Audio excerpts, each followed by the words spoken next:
even when it comes to the Contender series, we end up with some short notice replacement fights. We've got one here where Meng lost his original opponent. His opponent was moved to a later week. I believe he was sick or injured, one of the two. I think he was sick. And he had to move to a later week. So for Ding, he now takes on Rami Hamed. And Rami Hamed is 4-1 in his last 5 fights. He steps in on about a week's notice to take on Ding. This is going to be in the welterweight division. Now, both of these guys are 4-1 in their last 5 fights. It's an interesting stylistic matchup because they're both strikers, so it should result in a striking contest. Now, could there be some grappling? Maybe, and if so, I think that's going to be on the Meng side. But for Ding Meng, he's the more well-rounded of the two, but he still is more of a striker than he is a grappler. Let's go ahead and break down the nuts and bolts of this fight. So for Rami Hamed, solid striker.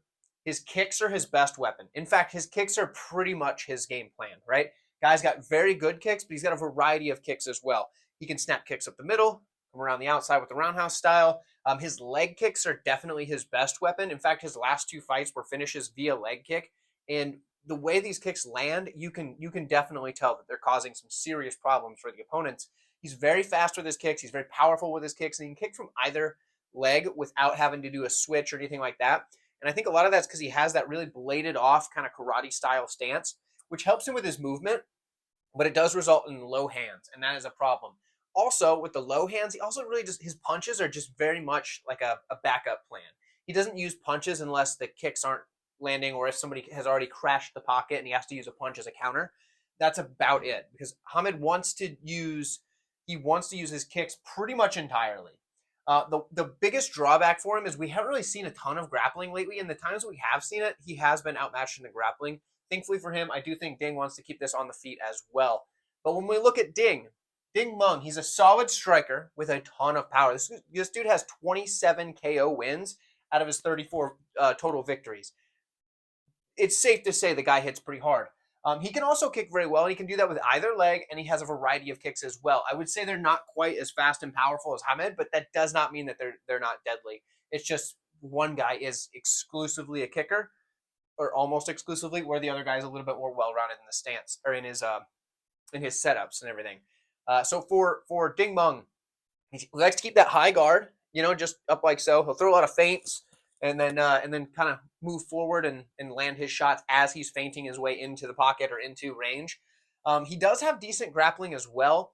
He does have good top pressure. The ground and pound is there, but his best grappling weapon is the cage push, because he has good cage push with some dirty boxing and will mix in the knees very well. That is his best weapon as far as his grappling goes. So even though grappling you think of on the ground, up against the cage, it's still a grappling scenario, especially, in MMA, grappling kind of starts anytime you've come in the clinch. Even though the clinch and grappling are kind of separate, the grappling aspect starts because you have to deal with takedowns. It's not like in like a Muay Thai fight where sure there's trips, but like nobody's doing a body lock on you and dragging you to the mat type of thing. So for the grappling aspect against the cage, he does have a good job.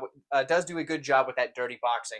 He's got a good sprawl as well. I don't think he's going to need it here, but he's a very fast starter. And I think that means that this fight's going to be fireworks from the time it starts until the time it finishes. Ultimately, for me, this is interesting because, like I said, we got Hamed coming on short notice, pretty much exclusively a kicker. If he starts landing these leg kicks early, Ding's going to be in some serious trouble because those leg kicks they add up quick and they're extremely powerful. Ultimately, though, I do think Ding's going to be able to get this one done. I think he's going to be able to close that distance, cut off the cage, and make it so Hamed cannot get his kicks going to the level that he wants to. And I think Ding Meng's going to get this one done. So we're going with him to get the win. Let me know what you think in the comments below. Like the video on your way out, and check out the playlist for all of the Dana White's Contender Series Week 1 breakdowns. Should have been popping up on screen already, maybe right now, but I will see you guys in the other videos.